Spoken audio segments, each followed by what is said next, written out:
ਸਤਿ ਸ਼੍ਰੀ ਅਕਾਲ ਜੀ। ਤੁਸੀਂ ਪ੍ਰਾਈਮ ਏਸ਼ੀਆ ਟੈਲੀਵਿਜ਼ਨ ਦੇਖ ਰਹੇ ਹੋ। ਦੋਸਤੋ ਮੈਂ ਹਾਂ ਸਵਰਨ ਸਿੰਘ ਟੈਣਾ ਤੇ ਹਰ ਰੋਜ਼ ਦੀ ਤਰ੍ਹਾਂ ਹੀ ਪ੍ਰੋਗਰਾਮ ਖਬਰ ਦੀ ਖਬਰ ਲੈ ਕੇ ਹਾਜ਼ਰ ਹਾਂ। ਪਹਿਲੀ ਵੱਡੀ ਖਬਰ ਦੇ ਵੱਲ ਜਾਣ ਤੋਂ ਪਹਿਲਾਂ ਪੰਜਾਬ ਦੇ ਮੌਸਮ ਦੀ ਹਾਲ-ਬਿਆਨੀ ਕਰਦੇ ਹਾਂ। ਲੰਘੇ ਕੱਲ੍ਹ ਪੰਜਾਬ ਦੇ ਵਿੱਚ ਮੌਸਮ ਠੀਕ ਰਿਹਾ।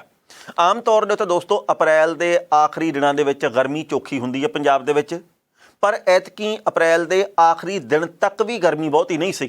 37, 38 39 ਡਿਗਰੀ ਤੱਕ ਤਾਪਮਾਨ ਰਿਹਾ। ਜਦੋਂ ਇਹ ਤਾਪਮਾਨ 41 42 ਤੱਕ ਪਹੁੰਚ ਗਿਆ ਸੀ ਕੁਝ ਦਿਨ ਪਹਿਲਾਂ, ਮੈਨੂੰ ਜ਼ਾਤੀ ਤੌਰ 'ਤੇ ਲੱਗਦਾ ਸੀ ਕਿ ਇਹ 45 ਤੱਕ ਤਾਂ ਪਹੁੰਚ ਜਾਣਾ ਮਈ ਦੇ ਪਹਿਲੇ ਹਫ਼ਤੇ ਤੱਕ, ਪਰ ਲੰਘੇ ਕੱਲ੍ਹ 1 ਮਈ ਸੀ, ਅੱਜ 2 ਮਈ ਆ ਅਤੇ ਅੱਜ ਵੀ ਪੰਜਾਬ ਦੇ ਵਿੱਚ ਬੱਦਲਵਾਈ ਰਹਿਣ ਦੀ ਆਸ ਆ। 3 ਤਰੀਕ ਨੂੰ ਵੀ ਅਤੇ 4 ਮਈ ਨੂੰ ਵੀ ਪੰਜਾਬ ਦੇ ਵਿੱਚ ਮੀਂਹ ਅਤੇ ਗੜੇਮਾਰੀ ਦੀ ਭਵਿੱਖਬਾਣੀ ਕੀਤੀ ਗਈ ਆ। ਯਾਨੀ ਕਿ ਪੰਜਾਬ ਦੇ ਵਿੱਚ ਪਿਛਲੇ ਕੁਛ ਦਿਨਾਂ ਤੋਂ ਬੱਦਲਵਾਈ, ਲਗਾਤਾਰ ਹਵਾ ਚੱਲਣੀ, ਧੁੱਪ ਆ ਜਿਹੜੀ ਉਹ ਬੱਦਲਾਂ ਦੇ ਓਹਲੇ ਹੋ ਜਾਣੀ ਅਤੇ ਲਗਾਤਾਰ ਪੰਜਾਬ ਦੇ ਕਈ ਹਿੱਸਿਆਂ ਦੇ ਵਿੱਚ ਮੀਂਹ ਪੈਣਾ ਅਤੇ ਇਹਦੇ ਕਰਕੇ ਪੰਜਾਬ ਦੇ ਵਿੱਚ ਤਪਸ਼ ਘਟੀ ਹੋਈ ਆ। ਸੋ ਐਤਕੀ ਜੇਕਰ ਗਰਮੀ ਆ ਲੇਟ ਰਹੀ ਹੈ ਅਤੇ ਇਹਦੇ ਬਾਰੇ ਕੁਝ ਕਹਿ ਨਹੀਂ ਸਕਦੇ ਕਿ ਜਾਵੇ ਵੀ ਲੇਟ, ਪਰ ਮਈ ਦੇ ਪਹਿਲੇ ਹਫ਼ਤੇ ਦੇ ਵਿੱਚ ਕੜਲ ਕੱਢਦੀ ਗਰਮੀ ਨਹੀਂ ਪੈਣੀ। ਯਾਨੀ ਕਿ ਮਈ ਅਤੇ ਜੂਨ ਦੇ ਅਸੀਂ ਅੱਗ ਭਰਾਉਂਦੇ ਮਹੀਨੇ ਮੰਨਦੇ ਹਾਂ, ਪਰ ਮਈ ਦੇ ਪਹਿਲੇ ਹਫ਼ਤੇ ਤੱਕ ਯਾਨੀ ਕਿ 5 ਤਰੀਕ ਤੱਕ ਤਾਂ ਮੌਸਮ ਵਿਭਾਗ ਨੇ ਕਹਿ ਦਿੱਤਾ ਕਿ ਮੌਸਮ ਠੀਕ ਰਹਿਣਾ।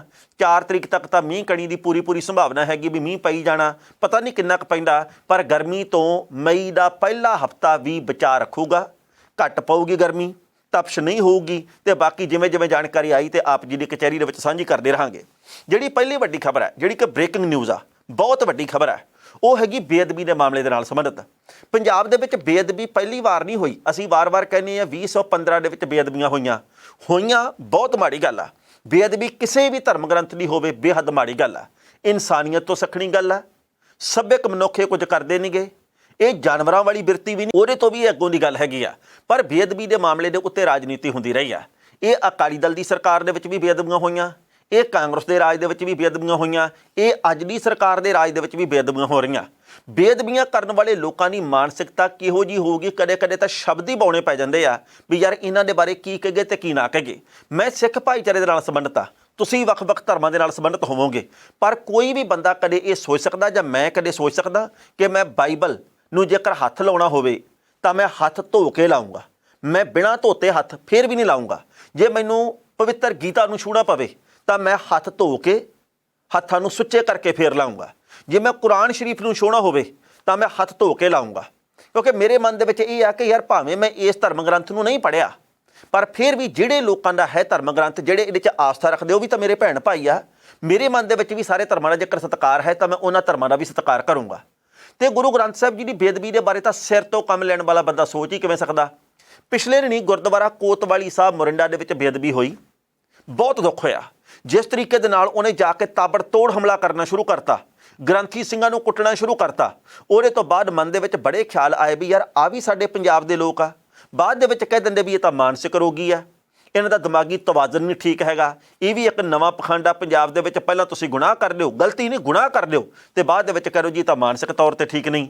ਉਸ ਮੁੰਡੇ ਦਾ ਨਾਂ ਜਸਬੀਰ ਸਿੰਘ ਜੱਸੀ। ਉਸ ਮੁੰਡੇ ਨੂੰ ਕੁੱਟਿਆ ਵੀ ਬਹੁਤ, ਉਸ ਮੁੰਡੇ ਨੂੰ ਪੁਲਿਸ ਦੇ ਹਵਾਲੇ ਵੀ ਕੀਤਾ। ਉਹਦੇ ਪਰਿਵਾਰਕ ਮੈਂਬਰ ਵੀ ਡਰਦੇ ਹੋਏ ਘਰ ਨੂੰ ਛੱਡ ਗਏ, ਤਾਲਾ ਲਾ ਕੇ ਭੱਜ ਗਏ। ਲੋਕਾਂ ਨੇ ਉਹਨਾਂ ਦੇ ਘਰ ਦੀ ਭੰਨ ਤੋੜ ਵੀ ਕੀਤੀ। ਲੋਕਾਂ ਨੇ ਉਹਦੇ ਉੱਤੇ ਸਖਤ ਤੋਂ ਸਖਤ ਕਾਰਵਾਈ ਹੋਵੇ ਇਸ ਕਰਕੇ ਥਾਣੇ ਦੇ ਮੂਹਰੇ ਧਰਨਾ ਵੀ ਲਾਇਆ। ਪਿਛਲੇ ਦਿਨੀ ਇੱਕ ਹੋਰ ਖਬਰ ਆਈ ਸੀ, ਜਦੋਂ ਰਿਮਾਂਡ ਖਤਮ ਹੋਇਆ ਤਾਂ ਜਿਹੜੇ ਪੁਲਿਸ ਮੁਲਾਜ਼ਮ ਆ ਉਹਨੂੰ ਰੋਪੜ ਦੀ ਮਾਣਯੋਗ ਅਦਾਲਤ ਦੇ ਵਿੱਚ ਲੈ ਕੇ ਗਏ। ਉੱਥੇ ਇੱਕ ਵਕੀਲ ਦੇ ਵੱਲੋਂ ਜੱਜ ਸਾਹਿਬ ਦੇ ਸਾਹਮਣੇ ਆਪਣੀ ਜੇਬ ਦੇ ਵਿੱਚੋਂ, ਨੇਫੇ ਦੇ ਵਿੱਚੋਂ ਪਿਸਤੌਲ ਕੱਢ ਕੇ ਉਹਦੇ ਢਿੱਡ ਦੇ ਉੱਤੇ ਲਾ ਦਿੱਤਾ ਗਿਆ ਸੀ। ਸ਼ਾਇਦ ਉਹਦੇ ਮਨ ਦੇ ਵਿੱਚ ਵੀ ਬੇਅਦਬੀ ਹੋਣ ਦਾ ਗੁੱਸਾ ਸੀ। ਇਹ ਵੱਖਰੀ ਗੱਲ ਆ ਵੀ ਬਾਅਦ ਦੇ ਵਿੱਚ ਪੁਲਿਸ ਮੁਲਾਜ਼ਮਾਂ ਨੇ ਫੁਰਤੀ ਵਰਤੀ, ਉਹਦੇ ਕੋਲੋਂ ਪਿਸਤੌਲ ਖੋਲ੍ਹਿਆ ਅਤੇ ਬਾਅਦ ਦੇ ਵਿੱਚ ਮਾਮਲਾ ਕਾਰਵਾਈ ਦੇ ਅਧੀਨ ਆ। ਇਹ ਜਿਹੜਾ ਜਸਬੀਰ ਸਿੰਘ ਜੱਸੀ, ਉਮਰ ਲਗਭਗ 37 ਵਰ੍ਹੇ, ਜਿਹੜਾ ਇਹ ਨੌਜਵਾਨ ਜਿਹਨੇ ਕਿ ਇਹ ਬੇਅਦਬੀ ਕੀਤੀ ਸੀ, ਇਹਨੂੰ ਮਾਨਸੇ ਦੀ ਜੇਲ੍ਹ ਦੇ ਵਿੱਚ ਬੰਦ ਕੀਤਾ ਹੋਇਆ ਸੀ। ਪਿਛਲੇ ਕਈ ਦਿਨਾਂ ਤੋਂ ਮਾਨਸਾ ਦੀ ਜੇਲ੍ਹ ਦੇ ਵਿੱਚ ਬੰਦ ਸੀ, ਪਰ ਉੱਥੋਂ ਖਬਰ ਆ ਗਈ ਆ ਕਿ ਇਹਦੀ ਮੌਤ ਹੋ ਗਈ ਹੈ। ਮਾਨਸਾ ਦੀ ਜੇਲ੍ਹ ਵਿੱਚ ਬੰਦ ਸੀ, ਸਿਵਲ ਹਸਪਤਾਲ ਮਾਨਸਾ ਦਾ ਜਿਹੜਾ ਉੱਥੇ ਲੈ ਕੇ ਗਏ, ਉੱਥੇ ਇਹਦੀ ਮੌਤ ਦੀ ਖਬਰ ਪ੍ਰਾਪਤ ਹੋ ਗਈ ਆ। ਸੋ ਇਸ ਤੋਂ ਬਾਅਦ ਹੁਣ ਪੁਲਿਸ ਨੇ ਗੱਲ ਕਹੀ ਆ ਕਿ ਜਦੋਂ ਪੋਸਟਮਾਰਟਮ ਦੀ ਰਿਪੋਰਟ ਆ ਗਈ ਆ, ਸਮੁੱਚੀ ਜਾਣਕਾਰੀ ਉਦੋਂ ਆਊਗੀ ਸਾਹਮਣੇ ਕਿ ਭਾਈ ਮੌਤ ਦੇ ਕਿਹੜੇ ਕਾਰਨ ਆ। ਪੁਲਿਸ ਦੇ ਉੱਤੇ ਕੀ ਸਵਾਲ ਖੜਾ ਹੁੰਦਾ, ਕੀ ਨਹੀਂ ਹੁੰਦਾ, ਇਹਦੇ ਬਾਰੇ ਅਸੀਂ ਕੁਝ ਕਹਿ ਨਹੀਂ ਸਕਦੇ। ਪਰ ਜਦੋਂ ਅਸੀਂ ਇਹਨਾਂ ਖਬਰਾਂ ਨੂੰ ਰਿਕਾਰਡ ਕਰ ਰਹੇ ਹਾਂ, ਉਦੋਂ ਤੱਕ ਦੀ ਤਾਜ਼ਾ ਜਾਣਕਾਰੀ ਇਹੀ ਆ ਕਿ ਜਸਬੀਰ ਸਿੰਘ ਜੱਸੀ ਦੀ ਮੌਤ ਹੋ ਗਈ ਹੈ। ਪਹਿਲਾਂ ਇਸ ਰਿਪੋਰਟ ਦਾ ਸੰਖੇਪ ਦੇ ਵਿੱਚ ਵੇਰਵਾ ਸਾਂਝਾ ਕਰਦੇ ਹਾਂ ਅਤੇ ਫਿਰ ਕਰਾਂਗੇ ਟਿੱਪਣੀ। ਮੋਰਿੰਡਾ ਦੇ ਗੁਰਦੁਆਰਾ ਕੋਤਵਾਲੀ ਸਾਹਿਬ ਵਿਖੇ ਬੇਅਦਬੀ ਕਰਨ ਵਾਲੇ ਮੁਲਜ਼ਮ ਜਸਵੀਰ ਸਿੰਘ ਦੀ ਮੌਤ ਹੋ ਗਈ ਹੈ। ਦੱਸਿਆ ਜਾ ਰਿਹਾ ਕਿ ਉਹ ਮਾਨਸਾ ਦੀ ਜੇਲ੍ਹ ਵਿੱਚ ਬੰਦ ਸੀ, ਜਿਸ ਨੂੰ ਛਾਤੀ ਦੇ ਵਿੱਚ ਦਰਦ ਤੇ ਸਾਹ ਲੈਣ ਦੇ ਵਿੱਚ ਦਿੱਕਤ ਆਉਣ ਤੋਂ ਬਾਅਦ ਹਸਪਤਾਲ ਲਿਜਾਇਆ ਗਿਆ, ਜਿੱਥੇ ਉਸ ਦੀ ਮੌਤ ਹੋ ਗਈ। ਕੁਝ ਦਿਨ ਪਹਿਲਾਂ ਪੇਸ਼ੀ ਭੁਗਤਣ ਦੌਰਾਨ ਉਸ ਤੇ ਇੱਕ ਵਕੀਲ ਵੱਲੋਂ ਹਮਲਾ ਕਰਨ ਦੀ ਕੋਸ਼ਿਸ਼ ਵੀ ਕੀਤੀ ਗਈ ਸੀ। ਜ਼ਿਕਰਯੋਗ ਹੈ ਕਿ ਮੋਰਿੰਡਾ ਦੇ ਇਤਿਹਾਸਕ ਗੁਰਦੁਆਰਾ ਕੋਤਵਾਲੀ ਸਾਹਿਬ ਵਿਖੇ 24 ਅਪ੍ਰੈਲ ਨੂੰ ਬੇਅਦਬੀ ਦੀ ਬੇਹੱਦ ਮੰਦਭਾਗੀ ਘਟਨਾ ਵਾਪਰੀ ਸੀ। ਗੁਰਦੁਆਰਾ ਸਾਹਿਬ ਵਿਖੇ ਅਖੰਡ ਪਾਠਾਂ ਦੀ ਲੜੀ ਚੱਲ ਰਹੀ ਸੀ ਤੇ ਸੰਗਤ ਗੁਰੂ ਘਰ ਦੇ ਵਿੱਚ ਨਤਮਸਤਕ ਹੋ ਰਹੀ ਸੀ। ਇਸ ਦੌਰਾਨ ਮੁਲਜ਼ਮ ਜਸਵੀਰ ਸਿੰਘ ਨੇ ਗੁਰੂ ਘਰ ਦੇ ਵਿੱਚ ਦਾਖਲ ਹੋ ਕੇ ਪਾਠੀ ਸਿੰਘ ਵੱਲ ਇਸ਼ਾਰਾ ਕੀਤਾ ਤੇ ਅੱਗੇ ਆ ਕੇ ਪਾਠੀਆਂ ਤੇ ਹਮਲਾ ਕਰ ਦਿੱਤਾ। ਇਹ ਸਾਰੀ ਘਟਨਾ CCTV ਕੈਮਰਿਆਂ ਦੇ ਵਿੱਚ ਕੈਦ ਹੋ ਗਈ ਸੀ। ਇਸ ਖਬਰ ਦੇ ਉੱਤੇ ਟਿੱਪਣੀ ਕਰ ਰਹੇ ਦੋਸਤੋ, ਪਹਿਲੀ ਗੱਲ ਤਾਂ ਅਸੀਂ ਕਹਾਂਗੇ ਜਸਵੀਰ ਸਿੰਘ ਦੇ ਨਾਲ ਕਿਸੇ ਦੀ ਦੁਸ਼ਮਣੀ ਨਹੀਂ। ਜਸਵੀਰ ਸਿੰਘ ਦੇ ਨਾਲ ਲੋਕਾਂ ਨੂੰ ਇਸ ਗੱਲ ਕਰਕੇ ਹਰਖ ਸੀ ਤੇ ਹੈ ਕਿ ਉਹਨੇ ਗੁਰੂ ਗ੍ਰੰਥ ਸਾਹਿਬ ਜੀ ਦੇ ਪਾਵਨ ਸਰੂਪ ਦੀ ਬੇਅਦਬੀ ਕੀਤੀ ਹੈ। ਆਪਾਂ ਇਹ ਗੱਲ ਕਹਿ ਦਈਏ ਵੀ ਭਾਈ ਕਿਸੇ ਨੇ ਦੋਸ਼ ਲਾਇਆ, ਵੀ ਭਾਈ ਨੇ ਗਲਤ ਦੋਸ਼ ਲਾਤਾ, ਇਹ ਤਾਂ ਜੀ ਕਿਸੇ ਨੇ ਜਾਣਬੁੱਝ ਕੇ ਕਹਿਤਾ। ਸਭ ਨੇ CCTV ਕੈਮਰੇ ਦੇ ਵਿੱਚ ਵੇਖਿਆ। ਤੁਹਾਡੀ ਕਿਸੇ ਨਾਲ ਕੋਈ ਰੰਜਿਸ਼ ਹੈ, ਤੁਹਾਨੂੰ ਕਿਸੇ ਨਾਲ ਕੋਈ ਹਰਖ ਹੈ, ਤੁਸੀਂ ਉਹਦੇ ਨਾਲ ਨਿਬੜੋ। ਤੁਸੀਂ ਜਾ ਕੇ ਉੱਥੇ ਗੁਰੂ ਗ੍ਰੰਥ ਸਾਹਿਬ ਜੀ ਦੇ ਪ੍ਰਕਾਸ਼ ਦੇ ਮੂਹਰੇ ਬੈਠੇ ਜਿਹੜੇ ਪਾਠੀ ਸਿੰਘ ਆ, ਤੁਸੀਂ ਉਹਨਾਂ ਦੇ ਉੱਤੇ ਹਮਲਾ ਕਰ ਦਿੰਦੇ ਆ। ਇਹ ਬਹੁਤ ਹੀ ਵੱਡੀ ਘਟਨਾ ਸੀ। ਇਹਦੇ ਲਈ ਦੁਨੀਆ ਭਰ ਦੇ ਵਿੱਚ ਵਸਦੇ ਸਿੱਖਾਂ ਨੇ ਲਾਹਨਤਾਂ ਪਾਈਆਂ ਇਸ ਵਿਅਕਤੀ ਨੂੰ। ਪਰ ਇਹਦੀ ਮੌਤ ਤੋਂ ਬਾਅਦ ਹੁਣ ਪਰਿਵਾਰਕ ਮੈਂਬਰਾਂ ਨੂੰ ਝਟਕਾ ਲੱਗਣਾ ਕੁਦਰਤੀ ਅਸੀਂ ਸਮਝ ਸਕਦੇ ਹਾਂ। ਪਰਿਵਾਰ ਨੇ ਨਹੀਂ ਇਹ ਗੱਲ ਕਹੀ ਵੀ ਭਾਈ ਬੇਅਦਬੀ ਕਰਕੇ ਆ। ਕੋਈ ਪਰਿਵਾਰ ਨਹੀਂ ਇਹ ਚਾਹੁੰਦਾ ਕਿ ਸਾਡਾ ਧੀ ਪੁੱਤ ਬੇਅਦਬੀ ਕਰੇ। ਪਤਾ ਨਹੀਂ ਉਹ ਕਿਹੜੇ ਕਾਰਨ ਹੋਣਗੇ ਜਿਹਦੇ ਕਰਕੇ ਉਹਦੇ ਵੱਲੋਂ ਇਹ ਗਲਤੀ ਨਹੀਂ, ਗੁਨਾਹ ਕੀਤਾ ਗਿਆ, ਪਰ ਉਹਦੇ ਪਰਿਵਾਰ ਨੂੰ ਝਟਕਾ ਲੱਗਾ। ਪੁਲਿਸ ਦੇ ਵੱਲੋਂ ਇਹ ਗੱਲ ਕਹੀ ਗਈ ਹੈ ਕਿ ਇਹਦੀ ਛਾਤੀ ਦੇ ਵਿੱਚ ਦਰਦ ਹੋਇਆ, ਇਹਨੂੰ ਸਾਹ ਲੈਣ ਦੇ ਵਿੱਚ ਤਕਲੀਫ ਹੋਈ, ਅਸੀਂ ਜੇਲ੍ਹ ਤੋਂ ਹਸਪਤਾਲ ਦੇ ਵਿੱਚ ਲੈ ਕੇ ਆਏ ਹਾਂ ਤੇ ਮਾਨਸਾ ਦੇ ਹਸਪਤਾਲ ਦੇ ਵਿੱਚ ਇਹਨੇ ਦਮ ਤੋੜ ਦਿੱਤਾ। ਪਿਛਲੇ ਦਿਨੀ ਮੈਨੂੰ ਇਹ ਲੱਗਾ ਸੀ ਕਿ ਉਸ ਵਿਅਕਤੀ ਦੀ ਮੌਤ ਹੋ ਸਕਦੀ ਹੈ। ਇਹ ਮੈਨੂੰ ਲੱਗਾ ਸੀ ਜਿਹੜੇ ਵਿਅਕਤੀ ਨੇ ਬਲੇਡ ਨਾਲ ਆਪਣੀ ਸਾਹ ਰਗ ਵੱਢਣ ਦੀ ਕੋਸ਼ਿਸ਼ ਕੀਤੀ ਸੀ, ਵੱਢ ਵੀ ਲਈ ਸੀ ਉਹਨੇ। ਫਰੀਦਕੋਟ ਜ਼ਿਲ੍ਹੇ ਦੇ ਵਿੱਚ ਪਿੰਡ ਹੈਗਾ ਗੋਲੇਵਾਲਾ ਪਿੰਡ ਦੇ ਵਿੱਚ ਰਿਟਜ਼ ਕਾਰ ਦੇ ਉੱਤੇ ਦੋ ਜਾਂਦੇ ਆ ਲੋਕ। ਉਹਨਾਂ ਮੁੰਡਿਆਂ ਨੇ ਗੁਟਕਾ ਸਾਹਿਬ ਦੇ ਅੰਗ ਪਾੜੇ ਤੇ ਗਲੀਆਂ ਦੇ ਵਿੱਚ ਖਿਲਾਰਤੇ। ਲੋਕਾਂ ਦੇ ਮਨ ਦੇ ਵਿੱਚ ਰੋਸ ਬਹੁਤ ਆਇਆ। CCTV ਕੈਮਰੇ ਦੀ ਫੁਟੇਜ ਦੇ ਰਾਹੀਂ ਕਾਰ ਦਾ ਨੰਬਰ ਦੇਖਿਆ ਗਿਆ। ਫਿਰ ਇਹਨਾਂ ਮੁੰਡਿਆਂ ਨੂੰ ਫੜ ਵੀ ਲਿਆ ਗਿਆ। ਇਹਨਾਂ ਦੋਵਾਂ ਮੁੰਡਿਆਂ ਨੂੰ ਫੜ ਕੇ ਪੁਲਿਸ ਨੇ ਹਿਰਾਸਤ ਦੇ ਵਿੱਚ ਲਿਆ ਤਾਂ ਇਹਨਾਂ ਦੇ ਵਿੱਚੋਂ ਇੱਕ ਮੁੰਡੇ ਨੇ, ਬੇਅਦਬੀ ਕਰਨ ਵਾਲੇ ਇੱਕ ਮੁੰਡੇ ਨੇ ਬਲੇਡ ਦੇ ਨਾਲ ਆਪਣੀ ਸਾਹ ਰਗ ਵੱਢ ਲਈ। ਉਹਨੂੰ ਹਸਪਤਾਲ ਦੇ ਵਿੱਚ ਲੈ ਕੇ ਗਏ ਪੁਲਿਸ ਮੁਲਾਜ਼ਮ, ਉੱਥੇ ਉਹਦਾ ਆਪਰੇਸ਼ਨ ਕੀਤਾ ਗਿਆ। ਉਹਦੀ ਜ਼ਿੰਦਗੀ ਹੈ ਜਿਹੜੀ ਉਹ ਖਤਰੇ ਦੇ ਵਿੱਚੋਂ ਬਾਹਰ ਆ। ਹੁਣ ਮੈਨੂੰ ਇਹ ਲੱਗਦਾ ਸੀ ਵੀ ਜਿਹਨੇ ਆਪਦੀ ਸਾਹ ਰਗ ਵੱਢ ਲਈ ਜਾਂ ਵੱਢਣ ਦੀ ਕੋਸ਼ਿਸ਼ ਕੀਤੀ ਹੈ, ਉਹਦੀ ਜ਼ਿੰਦਗੀ ਦਾ ਨੁਕਸਾਨ ਹੋ ਸਕਦਾ, ਪਰ ਉਧਰ ਠੀਕ ਹੈ ਤੇ ਇਧਰ ਮੌਤ ਹੋ ਗਈ ਹੈ। ਯਾਨੀ ਕਿ ਮੋਰਿੰਡੇ ਵਾਲੇ ਮਾਮਲੇ ਦੇ ਵਿੱਚ ਮੌਤ ਹੋ ਗਈ ਹੈ ਤੇ ਗੋਲੇਵਾਲਾ ਵਾਲੇ ਮਾਮਲੇ ਦੇ ਵਿੱਚ ਉਹ ਜਿਹੜੇ ਮੁਲਜ਼ਮ ਆ ਉਹ ਇਸ ਵਕਤ ਠੀਕ ਹੈ, ਕਿਉਂਕਿ ਉਹ ਸਿਹਤ ਦੇ ਪੱਖੋਂ ਠੀਕ ਦੀ ਮੈਂ ਗੱਲ ਕਰਦਾ। ਉਸ ਤੋਂ ਅਗਲੀ ਗੱਲ ਇਹ ਹੈ ਜੀ ਕਿ ਬੇਅਦਬੀਆਂ, ਜਿਵੇਂ ਮੈਂ ਮੁੱਢ ਦੇ ਵਿੱਚ ਕਿਹਾ, ਪਤਾ ਨਹੀਂ ਕਿਹੜੀ ਮਾਨਸਿਕਤਾ ਵਾਲੇ ਲੋਕ ਆ, ਇਹਨਾਂ ਦਾ ਸਿਰ ਕਿਹੋ ਜਿਹਾ ਹੋਊਗਾ, ਇਹ ਕਿਹੋ ਜਿਹੀ ਸੋਚ ਦੇ ਮਾਲਕ ਹੋਣਗੇ ਜਿਹੜੇ ਕਿ ਇੱਦਾਂ ਹੀ ਕਿਸੇ ਧਰਮ ਗ੍ਰੰਥ ਦੀ ਬੇਅਦਬੀ ਕਰ ਦਿੰਦੇ ਆ। ਪਿੰਡ ਹੈਗਾ ਜੀ ਗੁਰਦਾਸਪੁਰ ਦੇ ਵਿੱਚ ਇੱਕ ਸ਼ਹੂਰ ਕਲਾਂ। ਇਸ ਪਿੰਡ ਦੇ ਵਿੱਚ ਇੱਕ ਵਿਅਕਤੀ ਹੈ ਜਿਹਨੇ ਆਪਦੇ ਘਰ ਦੇ ਵਿੱਚੋਂ ਗੁਟਕਾ ਸਾਹਿਬ ਤੇ ਗੁਰੂ ਸਾਹਿਬਾਨ ਦੀਆਂ ਤਸਵੀਰਾਂ ਕੱਢ ਕੇ ਤੇ ਛੱਪੜ ਦੇ ਵਿੱਚ ਸੁੱਟਤੀਆਂ। ਇਹ ਵੀ ਗੱਲ 4-5 ਦਿਨ ਪੁਰਾਣੀ ਆ। ਸੋ ਸਾਡੇ ਲੋਕ ਤਾਂ ਜੇਕਰ ਆਪਾਂ ਇਹ ਦੇਖੀਏ ਆਲੇ ਦੁਆਲੇ ਕੋਈ ਗੁਟਕਾ ਸਾਹਿਬ ਕਿਤੇ ਸੁੱਟ ਦਿੰਦਾ, ਕੋਈ ਫੋਟੋਆਂ ਪਾੜ ਕੇ ਕੁਛ ਕਰੀ ਜਾਂਦਾ, ਇਹਦਾ ਮਤਲਬ ਤਾਂ ਇਹ ਆ ਕਿ ਸਾਡੇ ਆਲੇ ਦੁਆਲੇ ਮਾਨਸਿਕ ਰੋਗੀਆਂ ਦੀ ਭਰਮਾਰ ਆ। ਜਾਂ ਫਿਰ ਆਪਾਂ ਇਹਦਾ ਇਹ ਅਰਥ ਕੱਢੀਏ, ਅਸੀਂ ਤਾਂ ਇਹ ਗੱਲ ਕਹਿੰਦੇ ਕਿ ਤੰਦਰੁਸਤ ਆ, ਸੋਹਣੀ ਸੋਚ ਦਾ ਮਾਲਕ ਹੋਊਗਾ। ਕੀ ਪਤਾ ਸਾਡੇ ਆਲੇ ਦੁਆਲੇ ਮਾਨਸਿਕ ਰੋਗੀ ਕਿਹੜਾ ਹੋਵੇ ਜਿਹੜਾ ਕਿ ਇਹੋ ਜਿਹੀ ਹਰਕਤ ਕਰਨ ਨੂੰ ਫਿਰਦਾ ਹੋਵੇ। ਘਰ ਦੇ ਵਿੱਚੋਂ ਅਸੀਂ ਜੇਕਰ ਗੁਟਕਾ ਸਾਹਿਬ ਬਾਹਰ ਲੈ ਕੇ ਆਉਨੇ ਆ ਤੇ ਬਾਹਰ ਸੁੱਟ ਦਿੰਦੇ ਆ, ਤਾਂ ਇਹਦਾ ਮਤਲਬ ਇਹ ਆ ਕਿ ਅਸੀਂ ਤਾਂ ਜਿਵੇਂ ਬਾਕੀ ਕਾਗਜ਼ ਪੱਤਰ ਸੁੱਟਦੇ ਹਾਂ ਉਵੇਂ ਉਹ ਵੀ ਸੁੱਟ ਦਿੱਤਾ। ਇਹਦਾ ਮਤਲਬ ਤਾਂ ਇਹ ਆ ਕਿ ਅਸੀਂ ਬੇਅਦਬੀ ਕਰਨ ਦੇ ਲੱਗੇ 1 ਸਕਿੰਟ ਵੀ ਨਹੀਂ ਲਾਉਂਦੇ, ਸੋਚਦੇ ਵੀ ਨਹੀਂ। ਹੁਣ ਅਸੀਂ ਇਹ ਵੀ ਨਹੀਂ ਗੱਲ ਕਹਿ ਸਕਦੇ ਵੀ ਇਸ ਬੰਦੇ ਨੂੰ ਏਜੰਸੀਆਂ ਨੇ ਕਿਹਾ ਹੋਣਾ। ਮਤਲਬ ਇਹ ਵੀ ਸਾਡੇ ਲੋਕਾਂ ਦੇ ਵਿੱਚੋਂ ਕੁਝ ਇੱਕ ਦੀ ਮਾਨਸਿਕਤਾ ਹੀ ਇਹੋ ਜਿਹੀ ਬਣ ਗਈ ਵੀ ਉਹਨਾਂ ਦਾ ਪਤਾ ਹੀ ਕੋਈ ਨਹੀਂ ਹਰਕਤ ਕਿਹੋ ਜਿਹੀ ਕਰ ਦੇਣ। ਮੇਰੀ ਸਾਰੇ ਹੀ ਪੰਜਾਬੀਆਂ ਨੂੰ, ਦੁਨੀਆ ਭਰ ਦੇ ਵਿੱਚ ਕਿਤੇ ਵੀ ਉਹ ਬੈਠੇ ਆ, ਗੈਰ ਪੰਜਾਬੀਆਂ ਨੂੰ ਵੀ ਬੇਨਤੀ ਹੈ, ਤੁਸੀਂ ਕਿਸੇ ਧਰਮ ਗ੍ਰੰਥ ਦੇ ਵਿੱਚ ਆਸਥਾ ਰੱਖਦੇ ਹੋ ਜਾਂ ਨਹੀਂ ਰੱਖਦੇ, ਇਹ ਤੁਹਾਡੀ ਨਿੱਜੀ ਮਰਜ਼ੀ ਹੈ। ਤੁਸੀਂ ਨਾਸਤਕ ਹੋ ਜਾਂ ਆਸਤਕ ਹੋ, ਇਹ ਤੁਹਾਡੀ ਮਰਜ਼ੀ ਹੈ। ਨਾਸਤਕ ਨੂੰ ਅਸੀਂ ਗਾਲ ਨਹੀਂ ਕੱਢਦੇ ਤੇ ਆਸਤਕ ਦੀਆਂ ਅਸੀਂ ਸਿਫਤਾਂ ਦੇ ਬੇਲੋੜੇ ਪੁੱਲ ਨਹੀਂ ਬੰਨ੍ਹਦੇ, ਕਿਉਂਕਿ ਨਾਸਤਕ ਬੰਦਾ ਵੀ ਕਈ ਵਾਰ ਮਨੁੱਖਤਾ ਦੇ ਬਹੁਤ ਕੰਮ ਕਰਦਾ ਤੇ ਆਸਤਕ ਬੰਦਾ ਵੀ ਕਈ ਵਾਰੀ ਕੱਛਾਂ ਦੇ ਵਿੱਚ ਹੱਥ ਦੇ ਕੇ ਸਿਰਫ ਵਿਚਾਰ ਹੀ ਦਿੰਦਾ, ਤੈਨੂੰ ਐਂ ਕਰ ਲੈਣਾ ਚਾਹੀਦਾ ਹੈ, ਫਲਾਣਾ ਐਂ ਹੈ, ਫਲਾਣੀ ਐਂ ਹੈ। ਉਹ ਆਹ ਗੱਲ ਕਰਦੇ ਕਈ ਲੋਕ, ਸਾਰੇ ਨਹੀਂ। ਪਰ ਬੇਨਤੀ ਹੈ ਜੀ ਕਿ ਸਾਰੇ ਧਰਮ ਗ੍ਰੰਥਾਂ ਦਾ ਸਤਿਕਾਰ ਕਰਨਾ ਸ਼ੁਰੂ ਕਰੀਏ। ਲੜੀਏ ਨਾ ਤੇ ਲੜਾਈਏ ਨਾ, ਭੜਕੀਏ ਨਾ ਤੇ ਭੜਕਾਈਏ ਨਾ। ਇਸ ਵੇਲੇ ਦੇਸ਼ ਦੇ ਲੋਕਾਂ ਨੂੰ, ਖਾਸ ਕਰਕੇ ਪੰਜਾਬ ਦੇ ਲੋਕਾਂ ਨੂੰ, ਬੇਅਦਬੀ ਦੇ ਮਾਮਲਿਆਂ ਦੇ ਵਿੱਚ ਇਨਸਾਫ ਦੀ ਜ਼ਰੂਰਤ ਹੈ। ਮੈਂ ਅੱਗੇ ਵੀ ਬੇਨਤੀ ਕਰਦਾ ਹੁੰਦਾ ਕਿ ਇੱਕ ਸਰਕਾਰ ਗਈ ਬੇਅਦਬੀ ਦੇ ਮਾਮਲੇ ਦੇ ਵਿੱਚ ਇਨਸਾਫ ਨਾ ਮਿਲਣ ਕਰਕੇ, ਇੱਕ ਸਰਕਾਰ ਆਈ ਇਸ ਕਰਕੇ ਕਿਉਂਕਿ ਬੇਅਦਬੀ ਦੇ ਮਾਮਲੇ ਦੇ ਵਿੱਚ ਇਨਸਾਫ ਦੇਣ ਦੀ ਗੱਲ ਕੀਤੀ, ਉਹ ਵੀ ਸਰਕਾਰ ਇਸ ਕਰਕੇ ਗਈ ਕਿਉਂਕਿ ਇਨਸਾਫ ਨਹੀਂ ਮਿਲਿਆ। ਫਿਰ ਨਵੀਂ ਆਈ ਸਰਕਾਰ ਇਸ ਕਰਕੇ ਵੀ ਅਸੀਂ ਇਨਸਾਫ ਦੇਵਾਂਗੇ ਤੇ ਉਦੋਂ ਵੀ ਬੇਅਦਬੀਆਂ ਹੋ ਰਹੀਆਂ। ਇਹ ਬੇਅਦਬੀਆਂ ਰੋਕਣਾ ਸਾਡਾ ਸਭ ਦਾ ਕੰਮ ਆ, ਸਾਡੇ ਸਭ ਦੇ ਹਿੱਸੇ ਆਉਂਦੀ ਜ਼ਿੰਮੇਵਾਰੀ ਆ। ਤੇ ਕੱਲੀਆਂ ਬੇਅਦਬੀਆਂ ਰੋਕੀਏ ਨਾ, ਅਸੀਂ ਅਮਲ ਵੀ ਕਰੀਏ ਗੁਰੂ ਗ੍ਰੰਥ ਸਾਹਿਬ ਜੀ ਦੇ ਉੱਤੇ, ਜਾਂ ਜਿਹੜੇ ਵੀ ਧਰਮ ਗ੍ਰੰਥ 'ਚ ਯਕੀਨ ਕਰਦੇ ਆ ਉਹਨਾਂ ਦੇ ਉੱਤੇ ਯਕੀਨ ਵੀ ਕਰੀਏ। ਕੱਲੀਆਂ ਬੇਅਦਬੀਆਂ ਰੋਕ ਕੇ ਅਸੀਂ ਇਹ ਨਹੀਂ ਕਹਿ ਸਕਦੇ ਕਿਸੇ ਗੁਰੂ ਵਾਲੇ ਬਣ ਗਏ ਆ। ਅਸੀਂ ਬੇਅਦਬੀਆਂ ਵੀ ਰੁਕ ਗਏ ਤੇ ਅਸੀਂ ਗੁਰੂ ਗ੍ਰੰਥ ਸਾਹਿਬ ਜੀ ਦੇ ਪਾਵਨ ਸਰੂਪ ਦੇ ਵਿੱਚ ਜੋ ਕੁਝ ਦਰਜ ਆ ਉਹਦੇ ਉੱਤੇ ਅਮਲ ਵੀ ਕਰੀਏ।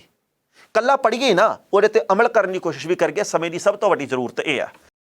ਸਾਡੇ ਦੇਸ਼ ਦੇ ਖਿਡਾਰੀਆਂ ਦੇ ਉੱਤੇ ਸਾਨੂੰ ਮਾਣ ਸੀ, ਹੈ ਤੇ ਰਹੂਗਾ, ਇਸ ਕਰਕੇ ਕਿਉਂਕਿ ਉਹ ਮਿੱਟੀ ਨਾਲ ਮਿੱਟੀ ਹੁੰਦੇ ਆ। ਇੱਕ ਹੁੰਦੀ ਆ ਰੀਲ ਲਾਈਫ, ਇੱਕ ਹੁੰਦੀ ਆ ਰੀਅਲ ਲਾਈਫ। ਰੀਅਲ ਲਾਈਫ ਹੁੰਦੀ ਆ ਫਿਲਮੀ ਕਲਾਕਾਰਾਂ ਦੀ, ਜਿਹੜੇ ਲੋਕ ਪਰਦੇ ਦੇ ਉੱਤੇ ਆਉਂਦੇ ਆ। ਉਹ ਕੱਟ, ਸੈਕੰਡ ਕੱਟ, ਥਰਡ ਕੱਟ, ਫੋਰਥ ਕੱਟ, ਇਹ ਗੱਲ ਕਹਿ ਕੇ ਇੱਕ ਜਿਹੜਾ ਸੰਵਾਦ ਹੁੰਦਾ, ਇੱਕ ਜਿਹੜਾ ਡਾਇਲੌਗ ਆ, ਉਹਨੂੰ 10, 15, 20 ਵਾਰ ਵੀ ਬੋਲ ਸਕਦੇ। ਇਹਨੂੰ ਕਹਿੰਦੇ ਰੀਅਲ ਲਾਈਫ। ਇੱਕ ਹੈਗੀ ਰੀਅਲ ਲਾਈਫ, ਅਸਲ ਜ਼ਿੰਦਗੀ। ਅਸਲ ਜ਼ਿੰਦਗੀ ਦੇ ਵਿੱਚ ਕਦੇ ਰੀਟੇਕ ਨਹੀਂ ਹੁੰਦਾ, ਕਦੇ ਕੱਟ ਨਹੀਂ ਲਿਆ ਜਾਂਦਾ। ਇਹ ਜੋ ਹੋ ਗਿਆ ਉਹ ਹੋ ਗਿਆ। ਇਸ ਕਰਕੇ ਅਸੀਂ ਜਿਹੜੇ ਰੀਅਲ ਲਾਈਫ ਵਾਲੇ ਹੀਰੋ ਆ, ਸਾਡੇ ਨਾਇਕ ਆ, ਉਹਨਾਂ ਦੀ ਕਦਰ ਕਰਨੀ ਸਿੱਖੀਏ। ਇਹ ਗੱਲਾਂ ਮੇਰੇ ਜ਼ਿਹਨ ਦੇ ਵਿੱਚ ਇਸ ਕਰਕੇ ਆ ਰਹੀਆਂ ਕਿਉਂਕਿ ਸਾਡੇ ਭਾਰਤ ਦੀਆਂ ਮਿੱਟੀ ਨਾਲ ਮਿੱਟੀ ਹੋ ਕੇ ਦੇਸ਼ ਦੀ ਝੋਲੀ ਵਿੱਚ ਮੈਡਲ ਪਾਉਣ ਵਾਲੀਆਂ ਕੁੜੀਆਂ ਇਸ ਵੇਲੇ ਜੰਤਰ ਮੰਤਰ ਤੇ ਬੈਠੀਆਂ। ਉਹਨਾਂ ਨੂੰ ਬਹਿਣ ਦਾ ਚਾਅ ਨਹੀਂ ਵੀ ਇੱਥੇ ਪ੍ਰੈਕਟਿਸ ਕਰਨ ਆਈਆਂ। ਉਹ ਅਖਾੜਿਆਂ ਦੇ ਵਿੱਚ ਘੁਲਣ ਵਾਲੀਆਂ ਕੁੜੀਆਂ, ਉਹ ਧੋਬੀ ਪਟਕੇ ਲਵਾਉਣ ਵਾਲੀਆਂ ਕੁੜੀਆਂ, ਤੇ ਉਹ ਇਸ ਵੇਲੇ ਆਪ ਪਟਕਣੀ ਖਾ ਚੁੱਕੀਆਂ ਰਾਜਨੀਤੀ ਦੇ ਕਾਰਨ। ਹਾਲਾਂਕਿ ਉਹਨਾਂ ਦੇ ਹੌਸਲੇ ਬੁਲੰਦ ਆ, ਰਾਜਨੀਤਿਕ ਲੋਕ ਕਈ ਪਟਕਣੀ ਦੇਣ ਦੀ ਕੋਸ਼ਿਸ਼ ਕਰ ਰਹੇ ਆ, ਪਰ ਉਹ ਕੁੜੀਆਂ ਕਹਿੰਦੀਆਂ ਅਸੀਂ ਜਿੱਤ ਕੇ ਜਾਵਾਂਗੀਆਂ। ਜਿਵੇਂ ਮੈਡਲ ਜਿੱਤਦੀਆਂ ਰਹੀਆਂ, ਇੱਥੇ ਜਿੱਤਾਂਗੀਆਂ ਅਸੀਂ ਉਸ ਬੰਦੇ ਨੂੰ ਅੰਦਰ ਕਰਾ ਕੇ ਜਾਵਾਂਗੀਆਂ ਜਿਹੜੇ ਬੰਦੇ ਨੇ ਸਾਡੇ ਨਾਲ ਗਲਤ ਕੀਤਾ ਜਾਂ ਗਲਤ ਕਰਨ ਦੀ ਕੋਸ਼ਿਸ਼ ਕੀਤੀ ਆ। ਬ੍ਰਿਜ ਭੂਸ਼ਣ ਸ਼ਰਨ ਸਿੰਘ ਆਪਾਂ ਜਾਣਦੇ ਹਾਂ ਕਿ ਬਾਹੂਬਲੀ ਨੇਤਾ ਯੂਪੀ ਦਾ, ਇਸ ਵੇਲੇ ਵਰਲਡ ਰੈਸਲਿੰਗ ਫੈਡਰੇਸ਼ਨ ਦਾ ਪ੍ਰਧਾਨ ਆ। ਉਹਦੇ ਉੱਤੇ ਦੋਸ਼ ਲਾਏ ਗਏ ਆ ਬਹੁਤ ਸਾਰੀਆਂ ਕੁੜੀਆਂ ਦੇ ਵੱਲੋਂ। 6-7 ਆ ਉਹ ਕੁੜੀਆਂ ਰੈਸਲਿੰਗ ਕਰਨ ਵਾਲੀਆਂ, ਜਿਨ੍ਹਾਂ ਨੇ ਕਿਹਾ ਜੀ ਕਿ ਸਾਡੇ ਨਾਲ ਅਨੈਤਿਕ ਕੁਛ ਹੁੰਦਾ ਸੀਗਾ। ਇਹ ਕਈ ਮਹੀਨੇ ਪੁਰਾਣੀ ਗੱਲ ਆ, ਪਰ ਇਹਨਾਂ ਕੁੜੀਆਂ ਦੀ, ਇਹਨਾਂ ਮੁੰਡਿਆਂ ਦੀ ਕਿਸੇ ਨੇ ਬਾਹ ਨਹੀਂ ਫੜੀ। ਜਦੋਂ ਇਹ ਧਰਨਾ ਲਾ ਕੇ ਬਹਿ ਗਏ ਤਾਂ ਪਲੋਸ ਕੇ ਰਾਜਨੀਤਿਕ ਲੋਕਾਂ ਨੇ ਘਰਾਂ ਨੂੰ ਭੇਜਤਾ। ਉਸ ਤੋਂ ਬਾਅਦ ਇਹ ਲੋਕ ਚਲੇ ਵੀ ਗਏ। ਫਿਰ ਇਹਨਾਂ ਨੂੰ 3 ਮਹੀਨੇ ਬਾਅਦ, 2.5 ਮਹੀਨੇ ਬਾਅਦ ਇਹਨਾਂ ਨੂੰ ਦੁੱਖ ਹੋਇਆ ਇਸ ਗੱਲ ਦਾ ਵੀ ਯਾਰ ਸਾਡੇ ਨਾਲ ਤਾਂ ਫਿਰ ਧੋਖਾ ਹੋ ਗਿਆ। ਇਹ ਜੰਤਰ ਮੰਤਰ ਤੇ ਆ ਕੇ ਫਿਰ ਬੈਠ ਗਏ। ਹੁਣ ਇਹਨਾਂ ਦੇ ਵੱਲੋਂ ਬਣਾਏ ਗਏ ਦਬਾਅ ਦੇ ਕਰਕੇ ਵੱਖ-ਵੱਖ ਪਾਰਟੀਆਂ ਦੇ ਨੇਤਾ ਇਹਨਾਂ ਦੀ ਸਾਰ ਲੈਣ ਪਹੁੰਚ ਰਹੇ ਆ। ਇਹਨਾਂ ਲੋਕਾਂ ਦੇ ਮੋਢੇ ਨਾਲ ਮੋਢਾ ਜੋੜ ਕੇ ਚੱਲਣ ਦੀ ਗੱਲ ਕਰ ਰਹੇ ਆ। ਨਵਜੋਤ ਸਿੰਘ ਸਿੱਧੂ ਵੀ ਪਹੁੰਚੇ ਆ, ਇੱਥੇ ਪ੍ਰਿਯੰਕਾ ਗਾਂਧੀ ਵੀ ਪਹੁੰਚੇ ਆ, ਅਰਵਿੰਦ ਕੇਜਰੀਵਾਲ ਵੀ ਪਹੁੰਚੇ ਆ, ਹੋਰ ਵੱਖ-ਵੱਖ ਨੇਤਾ ਤੇ ਹੋਰ ਵੱਖ-ਵੱਖ ਮਸ਼ਹੂਰ ਹਸਤੀਆਂ ਇਹਨਾਂ ਮੁੰਡੇ ਕੁੜੀਆਂ ਦੀ ਸਾਰ ਲੈਣ ਵਾਸਤੇ ਪਹੁੰਚ ਰਹੀਆਂ। ਤੇ ਸੁਪਰੀਮ ਕੋਰਟ ਦੇ ਆਦੇਸ਼ ਤੋਂ ਬਾਅਦ ਦਿੱਲੀ ਦੇ ਕਨਾਟ ਪਲੇਸ ਥਾਣੇ ਦੀ ਪੁਲਿਸ ਦੇ ਵੱਲੋਂ ਪਾਕਸੋ ਤੇ ਇੱਕ ਜਿਹੜਾ ਹੋਰ ਐਕਟ ਆ ਕੁੜੀਆਂ ਦੇ ਨਾਲ ਛੇੜਖਾਨੀ ਕਰਨ ਦਾ, ਉਹਦੇ ਤਹਿਤ ਪਰਚੇ ਦਰਜ ਕੀਤੇ ਗਏ, ਪਰ ਗ੍ਰਿਫਤਾਰੀ ਨਹੀਂ ਹੋਈ। ਗ੍ਰਿਫਤਾਰੀ ਕਿਉਂ ਨਹੀਂ ਹੋਈ? ਇਹਦੇ ਪਿਛਲੇ ਵੱਖਰੇ ਕਾਰਨ ਹੋਣਗੇ, ਪਰ ਇਸ ਮਾਮਲੇ ਦੇ ਉੱਤੇ ਰਾਜਨੀਤੀ ਵੀ ਪੱਖੀ ਆ। ਬ੍ਰਿਜ ਭੂਸ਼ਣ ਸ਼ਰਨ ਸਿੰਘ ਕਹਿੰਦਾ ਮੇਰੇ ਖਿਲਾਫ ਸਾਜ਼ਿਸ਼ ਰਚੀ ਗਈ ਆ। ਕਈ 100 ਕਰੋੜ ਰੁਪਈਆ ਲਾ ਕੇ ਇਹਨਾਂ ਖਿਡਾਰੀਆਂ ਨੂੰ ਵਰਤਿਆ ਜਾ ਰਿਹਾ। ਖਿਡਾਰੀ ਕਹਿੰਦੇ ਅਸੀਂ ਤਾਂ ਮਿੱਟੀ ਨਾਲ ਮਿੱਟੀ ਹੋਣ ਵਾਲੇ ਲੋਕ ਆ, ਅਸੀਂ ਤੁਹਾਡੀਆਂ ਲੋਕ ਸਭਾ ਦੀਆਂ ਤੇ ਰਾਜ ਸਭਾ ਦੀਆਂ ਮੈਂਬਰੀਆਂ ਦੀ ਖਾਤਰ ਨਹੀਂ ਕੁਝ ਕਰ ਰਹੇ। ਵਿਰੋਧੀ ਪਾਰਟੀਆਂ ਗੱਲ ਕਹਿਣੀਆਂ ਕਿ ਭਾਈ ਜਿੱਥੇ ਬੇਟੀ ਬਚਾਓ ਤੇ ਬੇਟੀ ਪੜ੍ਹਾਓ ਦੀ ਮੁਹਿੰਮ ਚੱਲਦੀ ਹੋਵੇ, ਉਸ ਸੂਬੇ ਦੇ ਵਿੱਚ, ਉਸ ਦੇਸ਼ ਦੇ ਵਿੱਚ ਆਹ ਕੁਝ ਹੁੰਦਾ ਹੋਵੇ ਤਾਂ ਇਸ ਤੋਂ ਵੱਡੀ ਸ਼ਰਮਿੰਦਗੀ ਵਾਲੀ ਗੱਲ ਕੋਈ ਨਹੀਂ। ਪਹਿਲਾਂ ਇਸ ਰਿਪੋਰਟ ਦਾ ਵੇਰਵਾ ਸਾਂਝਾ ਕਰਦੇ ਹਾਂ ਤੇ ਫਿਰ ਕਰਾਂਗੇ ਟਿੱਪਣੀ। ਭਾਰਤੀ ਕੁਸ਼ਤੀ ਸੰਘ ਦੇ ਪ੍ਰਧਾਨ ਦੀ ਗ੍ਰਿਫਤਾਰੀ ਦੇ ਲਈ ਦਿੱਲੀ ਦੇ ਜੰਤਰ ਮੰਤਰ ਤੇ ਪਹਿਲਵਾਨਾਂ ਦਾ ਧਰਨਾ 9ਵੇਂ ਦਿਨ ਵੀ ਲੰਘੇ ਕੱਲ੍ਹ ਜਾਰੀ ਰਿਹਾ। ਸੋਮਵਾਰ ਨੂੰ ਪੰਜਾਬ ਦੇ ਸੀਨੀਅਰ ਕਾਂਗਰਸੀ ਨੇਤਾ ਨਵਜੋਤ ਸਿੰਘ ਸਿੱਧੂ ਵੀ ਇਹਨਾਂ ਰੈਸਲਰਾਂ ਦੇ ਕੋਲ ਪਹੁੰਚੇ ਤੇ ਬੀਜੇਪੀ ਦੇ ਸੰਸਦ ਮੈਂਬਰ ਬ੍ਰਿਜ ਭੂਸ਼ਣ ਨੂੰ ਤੁਰੰਤ ਗ੍ਰਿਫਤਾਰ ਕਰਨ ਦੀ ਮੰਗ ਕੀਤੀ ਹੈ। ਹਰਿਆਣਾ ਦੇ ਵਿੱਚ ਬੀਜੇਪੀ ਤੇ ਜਨ ਨਾਇਕ ਜਨਤਾ ਪਾਰਟੀ ਸਰਕਾਰ ਦੇ ਮੰਤਰੀ ਰਣਜੀਤ ਚੌਟਾਲਾ ਨੇ ਕਿਹਾ ਕਿ ਬ੍ਰਿਜ ਭੂਸ਼ਣ ਨੂੰ ਅਸਤੀਫਾ ਦੇ ਦੇਣਾ ਚਾਹੀਦਾ। ਹਰਿਆਣਾ ਦੇ ਬਿਜਲੀ ਤੇ ਜੇਲ੍ਹ ਮੰਤਰੀ ਰਣਜੀਤ ਚੌਟਾਲਾ ਨੇ ਕਿਹਾ ਕਿ ਇਹਨਾਂ ਖਿਡਾਰੀਆਂ ਨੇ ਅੰਤਰਰਾਸ਼ਟਰੀ ਪੱਧਰ ਦੇ ਉੱਤੇ ਦੇਸ਼ ਦਾ ਮਾਣ ਵਧਾਇਆ। ਅਜਿਹੇ ਖਿਡਾਰੀਆਂ ਨੂੰ ਧਰਨੇ ਦੇ ਉੱਤੇ ਬੈਠਣਾ ਪਵੇ, ਇਹ ਸਹੀ ਨਹੀਂ ਹੈ। ਮਾਮਲੇ ਦੀ ਸੱਚਾਈ ਛੇਤੀ ਹੀ ਸਾਹਮਣੇ ਆਉਣੀ ਚਾਹੀਦੀ ਹੈ ਤੇ ਬ੍ਰਿਜ ਭੂਸ਼ਣ ਨੂੰ ਅਸਤੀਫਾ ਦੇਣਾ ਚਾਹੀਦਾ। 2019 ਦੀਆਂ ਵਿਧਾਨ ਸਭਾ ਚੋਣਾਂ ਦੇ ਵਿੱਚ ਆਜ਼ਾਦ ਜਿੱਤਣ ਵਾਲੇ ਰਣਜੀਤ ਚੌਟਾਲਾ ਨੇ ਹਰਿਆਣਾ ਵਿੱਚ ਬੀਜੇਪੀ ਜੇਜੇਪੀ ਸਰਕਾਰ ਨੂੰ ਸਮਰਥਨ ਦਿੱਤਾ ਹੋਇਆ। ਚੌਟਾਲਾ ਤੋਂ ਪਹਿਲਾਂ ਹਿਸਾਰ ਤੋਂ ਹੀ ਬੀਜੇਪੀ ਦੇ ਲੋਕ ਸਭਾ ਮੈਂਬਰ ਬਰਜਿੰਦਰ ਸਿੰਘ ਪਹਿਲਵਾਨਾਂ ਦਾ ਸਮਰਥਨ ਕਰ ਚੁੱਕੇ ਨੇ। ਤਾਮਿਲਨਾਡੂ ਦੇ ਸੀਐਮ ਤੇ ਡੀਐਮਕੇ ਨੇਤਾ MK ਸਟਾਲਿਨ ਨੇ ਪਹਿਲਵਾਨਾਂ ਦੀਆਂ ਮੰਗਾਂ ਦਾ ਸਮਰਥਨ ਕੀਤਾ। ਸੋਮਵਾਰ ਨੂੰ ਸਟਾਲਿਨ ਨੇ ਟਵੀਟ ਕਰਕੇ ਕਿਹਾ ਕਿ ਭਾਰਤ ਦਾ ਮਾਣ ਵਧਾਉਣ ਵਾਲੇ ਭਾਰਤੀ ਪਹਿਲਵਾਨਾਂ ਨੂੰ ਸਰੀਰਕ ਸ਼ੋਸ਼ਣ ਦੇ ਮਾਮਲੇ ਵਿੱਚ ਆਤਮ ਸਨਮਾਨ ਦੀ ਰੱਖਿਆ ਦੇ ਲਈ ਵਿਰੋਧ ਕਰਨ ਦੇ ਲਈ ਮਜਬੂਰ ਹੋਣਾ ਦਿਲ ਨੂੰ ਦੁਖੀ ਕਰਨ ਵਾਲੀ ਗੱਲ ਹੈ। ਸੋਮਵਾਰ ਨੂੰ ਦੁਪਹਿਰ ਦੇ ਵੇਲੇ ਪਹਿਲਵਾਨਾਂ ਨੂੰ ਮਿਲਣ ਪਹੁੰਚੇ ਨਵਜੋਤ ਸਿੱਧੂ ਨੇ ਕਿਹਾ, ਮੈਂ ਆਪਣੇ ਖਿਡਾਰੀਆਂ ਵਾਸਤੇ ਆਇਆ, ਇਹ ਰੀਲ ਹੀਰੋ ਨਹੀਂ, ਰੀਅਲ ਹੀਰੋ ਨੇ। ਕਿਸੇ ਵੀ ਕੇਸ ਦੀ ਬੁਨਿਆਦ FIR ਹੁੰਦੀ ਹੈ। ਸਵਾਲ ਇਹ ਹੈ ਕਿ 10 ਦਿਨ ਕਿਉਂ ਲੱਗੇ? ਉਸ ਅਫਸਰ ਦੇ ਉੱਤੇ ਵੀ ਕਾਰਵਾਈ ਹੋਣੀ ਚਾਹੀਦੀ ਜਿਹਨੇ ਦੇਰੀ ਕੀਤੀ ਹੈ। ਦੋਸ਼ੀ ਵੱਡੇ ਅਹੁਦਿਆਂ ਦੇ ਉੱਤੇ ਨੇ, ਉਹ ਕਿਸੇ ਦਾ ਵੀ ਕੈਰੀਅਰ ਵਿਗਾੜ ਸਕਦਾ ਤੇ ਧਮਕਾ ਸਕਦਾ। ਸੋ ਨਿਰਪੱਖ ਜਾਂਚ ਦੇ ਲਈ ਇਹ ਜ਼ਰੂਰੀ ਹੈ ਕਿ ਇਸ ਬੰਦੇ ਨੂੰ ਕੁਰਸੀ ਤੋਂ ਲਾਂਭੇ ਕੀਤਾ ਜਾਵੇ। ਇਸ ਖਬਰ ਦੇ ਉੱਤੇ ਟਿੱਪਣੀ ਕਰਦੇ ਦੋਸਤੋ, ਪਹਿਲੀ ਗੱਲ ਤਾਂ ਅਸੀਂ ਕਹਾਂਗੇ, ਜਿਸ ਤਰੀਕੇ ਦੇ ਨਾਲ ਵੱਖ-ਵੱਖ ਪਾਰਟੀਆਂ ਦੇ ਨੇਤਾ ਉੱਥੇ ਪਹੁੰਚੇ ਆ ਜੰਤਰ ਮੰਤਰ ਦੇ ਵਿੱਚ ਖਿਡਾਰੀਆਂ ਦਾ ਸਮਰਥਨ ਕਰਨ ਦੇ ਲਈ, ਸਭ ਦਾ ਧੰਨਵਾਦ ਕਰਨਾ ਬਣਦਾ ਤੇ ਸਭ ਨੂੰ ਇਸ ਮਸਲੇ ਦੇ ਉੱਤੇ ਬੋਲਣਾ ਚਾਹੀਦਾ। ਮੈਨੂੰ ਨਿੱਜੀ ਤੌਰ ਦੇ ਉੱਤੇ ਇੱਕ ਗੱਲ ਦੇ ਉੱਤੇ ਹੈਰਾਨੀ ਬੜੀ ਹੋਈ ਆ ਵੀ ਜਿਹੜਾ ਬੰਦਾ ਜਿਹੜੀ ਪਾਰਟੀ ਦੇ ਨਾਲ ਜੁੜਿਆ ਹੋਵੇ ਉਹ ਡਫਲੀ ਕਿਵੇਂ ਵਜਾਉਂਦਾ।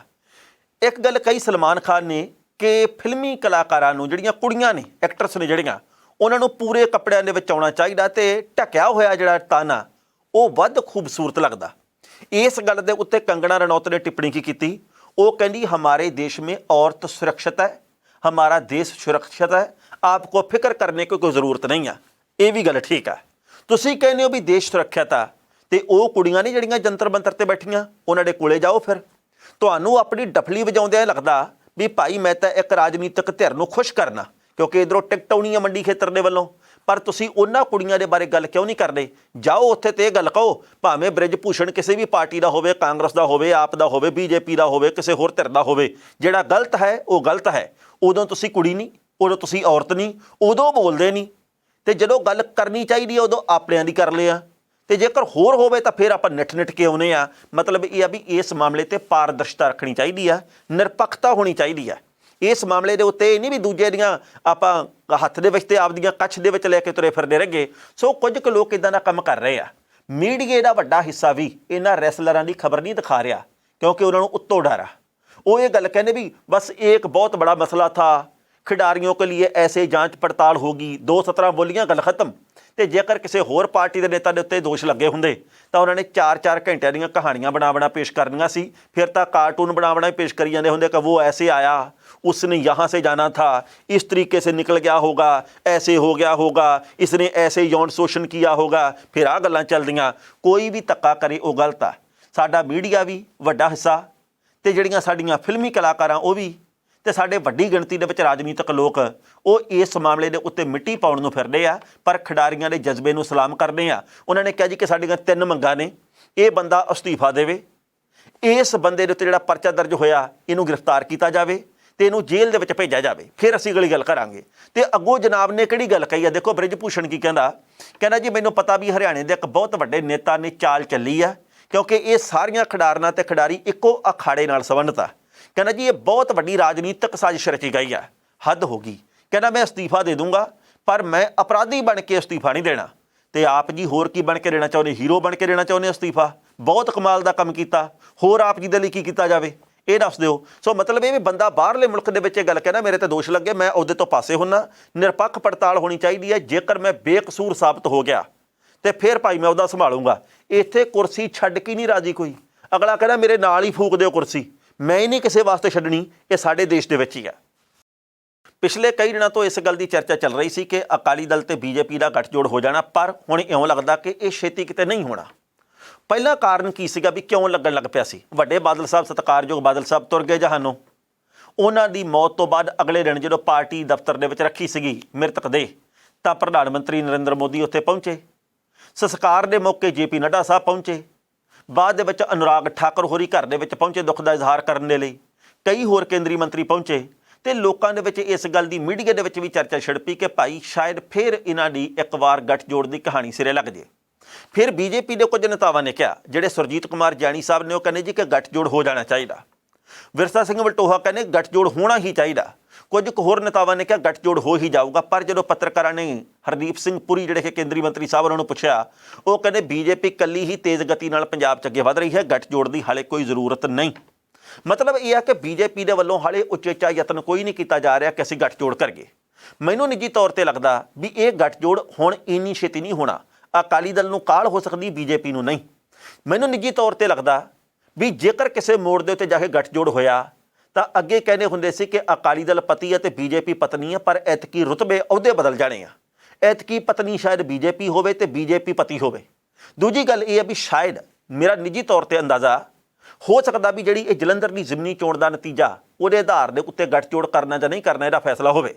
ਜੇ ਤਾਂ ਅਕਾਲੀ ਦਲ BJP ਤੋਂ ਅੱਗੇ ਰਿਹਾ ਵੋਟਾਂ ਲੈਣ ਦੇ ਮਾਮਲੇ 'ਚ, ਤਾਂ ਫਿਰ ਤਾਂ ਸ਼ਾਇਦ ਬੀਜੇਪੀ ਲੋੜ ਮਹਿਸੂਸ ਕਰੇ ਵੀ ਭਾਈ ਅਕਾਲੀ ਦਲ ਦੇ ਨਾਲ ਗੱਠਜੋੜ ਕਰ ਲੈਂਦੇ ਆ।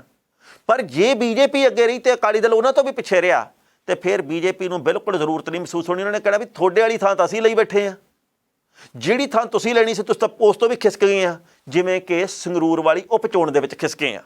ਉਦੋਂ ਵੀ ਆਪਾਂ ਜਾਣਦੇ ਹਾਂ ਕਿ ਅਕਾਲੀ ਦਲ ਸਭ ਤੋਂ ਅਖੀਰ ਤੇ ਸੀ, ਉਸ ਤੋਂ ਇੱਕ ਪਲੰਘ ਪਹਿਲਾਂ ਬੀਜੇਪੀ ਸੀ। ਸੋ ਵਕਤ ਦੱਸੂਗਾ ਬਣਦਾ ਕੀ ਆ, ਪਰ ਇਹ ਗੱਠਜੋੜ ਇੰਨੀ ਛੇਤੀ ਨਹੀਂ ਹੋਣਾ, ਇਸ ਗੱਲ ਦੇ ਅੰਦਾਜ਼ੇ ਲੱਗਣੇ ਸ਼ੁਰੂ ਹੋ ਗਏ ਆ। ਸੋ ਜਲੰਧਰ ਦੀ ਜ਼ਿਮਨੀ ਚੋਣ ਦਾ ਅਖਾੜਾ ਸਿਖਰ ਦੇ ਉੱਤੇ ਆ। ਵਕਤ ਦੱਸੂਗਾ ਇਸ ਮਸਲੇ ਦੇ ਵਿੱਚ ਨਵੇਂ ਮੋੜ ਕਿਹੜੇ ਆਉਂਦੇ ਆ। ਪਰ ਫਿਲਹਾਲ ਇਉਂ ਪ੍ਰਤੀਤ ਹੁੰਦਾ ਵੀ 10 ਮਈ ਨੂੰ ਜਿਹੜੀਆਂ ਚੋਣਾਂ ਹੋਣੀਆਂ ਉਹਦੇ ਲਈ ਕਸਰ ਕੋਈ ਨਹੀਂ ਬਾਕੀ ਛੱਡੀ ਜਾ ਰਹੀ। ਜੋ ਜਿਹਦੇ ਖਿਲਾਫ ਕੁਫਰ ਤੋੜ ਸਕਦਾ ਉਹ ਸਿਰੇ ਵਾਲੇ ਤੋੜ ਰਿਹਾ। ਖਬਰਾਂ ਦੋਸਤੋ ਕਈ ਹੋਰ ਵੀ ਸਨ, ਪਰ ਜੋ ਵਕਤ ਦੀ ਕਾਟੇ ਰੋਕਣ ਦਾ ਇਸ਼ਾਰਾ ਕਰ ਰਹੀ ਹੈ। ਕੱਲ੍ਹ ਨੂੰ ਇਸੇ ਵੇਲੇ ਖਬਰ ਦੀ ਖਬਰ ਲੈ ਕੇ ਫਿਰ ਹਾਜ਼ਰ ਹੋਵਾਂਗੇ। ਉਦੋਂ ਤੱਕ ਲਈ ਆਗਿਆ ਦਿਓ। ਬਹੁਤ ਬਹੁਤ ਧੰਨਵਾਦ।